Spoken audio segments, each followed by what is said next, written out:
తొలి రోజు భారత్పై విరుచుకుపడేందుకు విఫలయత్నం చేసి చావు దెబ్బతిన్న పాకిస్తాన్ రెండో రోజు సరిహద్దు ప్రాంతాలపై దాడులకు ప్రయత్నించింది.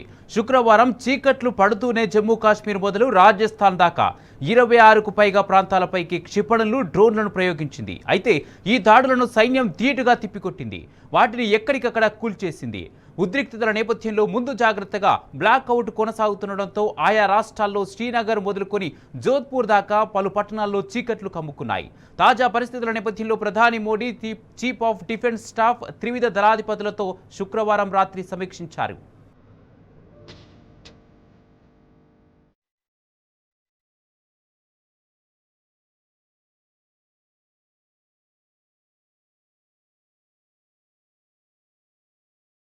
పాకిస్తాన్ మరోసారి కవ్వింపు చర్యలకు దిగింది.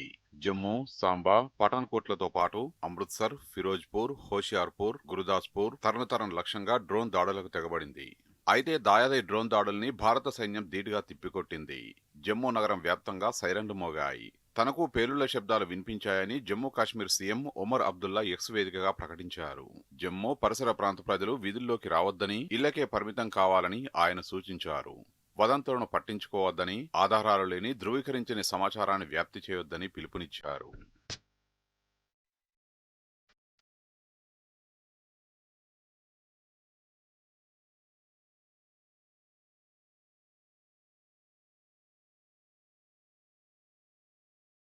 మరోవైపు నియంత్రణ రేఖ వెంబడి పాక్ రేంజర్లు భారీగా కాల్పులకు తెగబడ్డారు. ముందు జాగ్రత్త చర్యల్లో భాగంగా దేశంలోని పలు ప్రాంతాల్లో బ్లాకౌట్ విధించారు. జమ్మూ డివిజన్ ఉదంపూర్లో పూర్తిగా బ్లాకౌట్ పాటించారు. ఆ ప్రాంతంలో భారీగా సైరన్ శబ్దాలు వినిపిస్తున్నాయి. జమ్మూ, అఖ్నూర్, జైసల్మేర్, హర్యానాలోని అంబాలా, పంచకుల, పంజాబ్లోని ఫిరోజ్పూర్, మోగా, జలంధర్, ఫజిల్కా సహా పలు సరిహద్దు ప్రాంతాల్లో విద్యుత్ సరఫరాను నిలిపివేశారు. సరిహద్దు ప్రాంతాల్లో పలు నివాస ప్రాంతాలను లక్ష్యంగా చేసుకుని పాకిస్తాన్ డ్రోన్ దాడులకు తెగబడుతోంది. ఫిరోజ్పూర్లో జరిపిన డ్రోన్ దాడిలో పలువురికి గాయాలైనట్లు తెలుస్తోంది. దీంతో వారిని చికిత్స నిమిత్తం ఆసుపత్రికి తరలించినట్టు సమాచారం.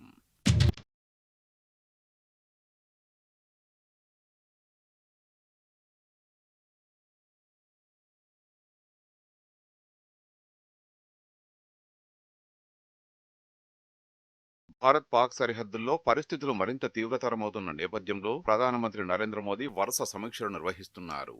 తాజాగా విదేశాంగ మంత్రి ఎస్ జైశంకర్తో తన నివాసంలో ప్రధాని మోదీ భేటీ అయ్యారు. జాతీయ భద్రతా సలహాదారు అజిత్ దోవల్, విదేశాంగ శాఖ కార్యదర్శి విక్రమ్ మిస్రీలు కూడా సమావేశంలో పాల్గొన్నారు.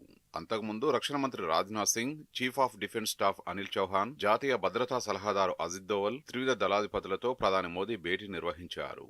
ఈ భేటీకి ముందు బీఎస్ఎఫ్, సిఐఎస్ఎఫ్, హోంశాఖలోని సీనియర్ అధికారులతో కేంద్ర హోంమంత్రి అమిత్ షా సమావేశమయ్యారు. సరిహద్దులో విమానాశ్రయాల్లో భద్రతా ఏర్పాట్లను ఆయన సమీక్షించారు.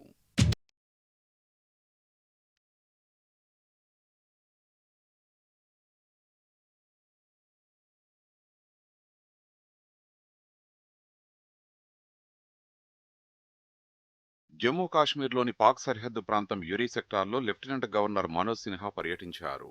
పాక్ సైన్యం ప్రజల నివాసాలపై విచ్చలవిడిగా జరిపిన కాల్పుల్లో ధ్వంసమైన ఇండ్లను సిన్హా పరిశీలించారు. అక్కడ సైనికులతో సమావేశమై పరిస్థితిని అడిగి తెలుసుకున్నారు. ప్రజలతో మాట్లాడి భరోసా ఇవ్వడంతో పాటు వారికి జరిగిన నష్టం గురించి వివరాలను సేకరించారు. బాధిత కుటుంబాలకు తక్షణ సహాయం అందించాలని, వారి భద్రతకు భరోసా ఇవ్వాలని ఎల్జీ సిన్హా అధికారుల్ని ఆదేశించారు. ఆ తర్వాత భద్రతా చర్యలపై సమీక్ష జరిపారు. భారత్, పాకిస్తాన్ల మధ్య ఉద్రిక్త పరిస్థితులు నెలకొన్నాయి. ఈ నేపథ్యంలో ఇరు దేశాల సరిహద్దు ప్రాంతాల్లో నివసిస్తున్న ప్రజలను సురక్షిత ప్రాంతాలకు జమ్మూ ప్రభుత్వం తరలిస్తుంది. ప్రజలకు భోజనంతో పాటు షెల్టర్లను అధికారులు ఏర్పాటు చేశారు. అలాగే ఫుడ్, మెడికల్ క్యాంపుల్ని అధికారులు ఏర్పాటు చేశారు. మరోవైపు నగరంలో పరిస్థితుల స్థితిగతులు తెలుసుకునేందుకు సీఎం ఒమర్ అబ్దుల్లా జమ్మూలోని పలు ప్రాంతాల్లో శుక్రవారం ఉదయం పరిశీలించారు. అలాగే వారికి అవసరమైన చర్యలు తీసుకోవాలని ఆయన అధికారులను ఆదేశించారు. ఇక జమ్మూ కాశ్మీర్లోని విద్యా సంస్థలకు సోమవారం వరకు సెలవు ప్రకటించారు.